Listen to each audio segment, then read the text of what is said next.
Oh, hello there, ghosts and goblins. Do I have a spooky treat for you? I'm your host, Volta Lightning. And today, I'll be reading this lovely little tale, something that gets you in the mood for Halloween.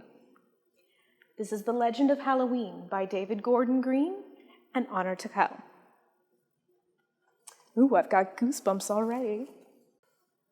There is a town called Haddonfield. Some folks say it's cursed. It started many years ago, on October 31st. Goblins, ghosts, and witches were running all around, but no one saw the little boy dressed up like a clown. His name was Michael Myers. He seemed like a sweet kid, but you won't think it's very nice when you learn what he did. He walked into his sister's room, holding a large knife. He plunged it deep into her chest and ended Judith's life. The doctor tried their very best, but they could not save her. What would cause a child to kill? Now that's some bad behavior. I suppose it depends on who you're talking to. This naughty boy was put away as doctors made their rounds. He sat inside an empty room and never made a sound. Dr. Loomis studied him, his patient with dark eyes. He recognized pure evil. The diagnosis was no surprise. Years passed by, and then one night, just before Samhain, someone let the madmen out to rampage in the rain. Don't you know there are some nights you just gotta go dance in it? Dr. Loomis and the nurse saw the open gate. They were seized with utter fear that Michael had escaped. And they were right to be afraid, for Michael could now drive. He terrorized that lovely nurse and fled into the night. Heading home, he spotted a mechanic on the road. Luckily, the man was nice and let him wear his clothes. You know, I picked this up at the second-hand shop. It was quite the steal. Michael needed some supplies. Next stop, the hardware store. He grabbed a mask, a rope, a knife. Get ready for some gore.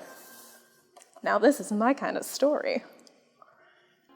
Then he paid a visit to his sister Judith's grave. But why on earth would Michael take the whole darn stone away? Back at his old stomping ground, his objective was unknown. A visit to a haunted house? Nope, this was home sweet home. From the door, he saw a girl walking with a kid. She looked a bit like Judith and almost flipped his lid. Our hero's name is Lori. She's cute and really clever. Michael stalks this trio as they walk home together. He spent the whole day watching them, like some perverted creep. He played a game of peekaboo behind some air-dried sheets. With Michael Myers on the loose, Loomis had a quest. He drove to town and looked around to seek a swift arrest.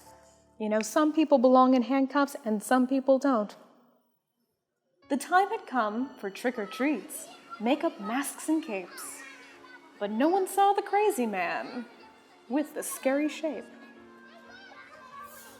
Lori chose to babysit a boy named Tommy Doyle. Annie was with Lindsay Wallace, a somewhat nervous girl. Sheriff Brackett joins the tale. He's worried and concerned. He and Loomis wait to see if Michael will return. Annie spills some butter, and she almost goes ballistic. When she shows a little skin, the shape gets voyeuristic. The scariest thing here is censorship. Annie gets a call from Paul. He wants to get it on. Perhaps Lindsay could spend some time with Tommy while she's gone. But we know where this is going.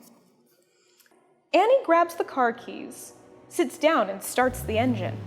In the rearview mirror, something bad gets her attention. A quick swipe of his brutal blade severs flesh and bone. Michael plans some arts and crafts with a big headstone. Lori carves a pumpkin. The kids think it's a beauty. Now it's time for popcorn and a bunch of scary movies. My favorite, especially the bad ones. Meanwhile, at the Myers house, a few kids make a dare. I'll bet the boogeyman's inside, one says. Lonnie, are you scared? Lonnie steps towards the porch and up the squeaky stairs. but when he reaches for the door, "Get your ass away from there!" Linda and her boyfriend Bob pull up in a van. They came to party with their friends. At least that was the plan. They go upstairs to have some fun, unaware that danger's near. Linda gives her man a task. "Come on, Bob, get me a beer." Through the kitchen to the fridge to fetch a pack of brewskis. "Paul? Annie? Is that you?" This next kill is a doozy. Michael lifts Bob up off the ground, then pins him to the wall. He gazes at his work of art as if he were Warhol. Michael wears a white bedsheet to cover up his mask. Linda has a hearty laugh, but it would be her last. She makes a call to Lori, but then she starts to choke. Is this some kind of joke? Prank phone calls are childish. Linda, stop your teasing. Then the most disturbing sound, a man with heavy breathing. Don't you just hate mouth breathers? Lori Strode grows very brave when she hangs up the phone, but she's being pretty careless when she leaves the kids alone. Would you go chasing a handsome stranger into the night? Well, maybe if the psycho's really cute. Then she has a feeling that she's never felt before. She doesn't know the horrors that are on the second floor. On display are all her friends, dead in weird positions. Lori is the queen of screams, and there is no competition. As she backs into the hall, the shape waits to attack. And when he swings his carving knife, he's Casey at the bat. After Lori's staircase fall, she runs in primal fear. Cuts and slashes on her arm, each scar a souvenir. Well, it's one way to look at it. Michael's getting closer with his knife in hand. Lori wakes up Tommy. She throws a potted plant. Tommy rubs his tired eyes, the noise he can't ignore. Lori screams, "He's after me! You must have locked the door!" Just as Michael closes in, Lori gets inside. She gives Tommy an order, "Run upstairs and hide!" Lori thinks she's safe and sound until she sees the drapes. She knows that Michael's in the room and there is no escape. The shape appears, another miss. With her, he can't connect. But Lori's aim is on the mark, a needle to the neck. Lori rushes up the stairs. She thinks the shape has died. The kids are filled with terror and are likely scarred for life. There he is, the boogeyman. It's just like Lonnie said. Tommy isn't as heroic as the comic books he's read.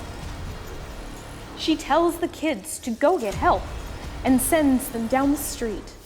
A closet is the perfect spot to play some hide and seek. Lori stabs. The shape goes down. Is this his demise? But why does Lori drop the knife? Now that isn't very wise. The kids skedaddle quickly. Loomis is swift to act. It's time for him to face the shape in the big climax. Lori sits exhausted. She thought this was the end. But she made a fatal error when she turned her back on him. Always gotta remember the double tap. Michael is so big and tough when terror is the task, but he's a big old scaredy cat when you remove his mask. Aw, scary guy with a soft side. Isn't that just the dream, ladies? Just in time, Loomis arrives. He's come to save the room. 6 shots to the shape point blank. Bang! Crash! He hit the ground. No man could escape the fall, but somehow Michael does. Was that the boogeyman? As a matter of fact, it was. Where did he go? Under the bed? In a closet? Behind a tree? It seems for now the shape is gone, but there's always next Halloween.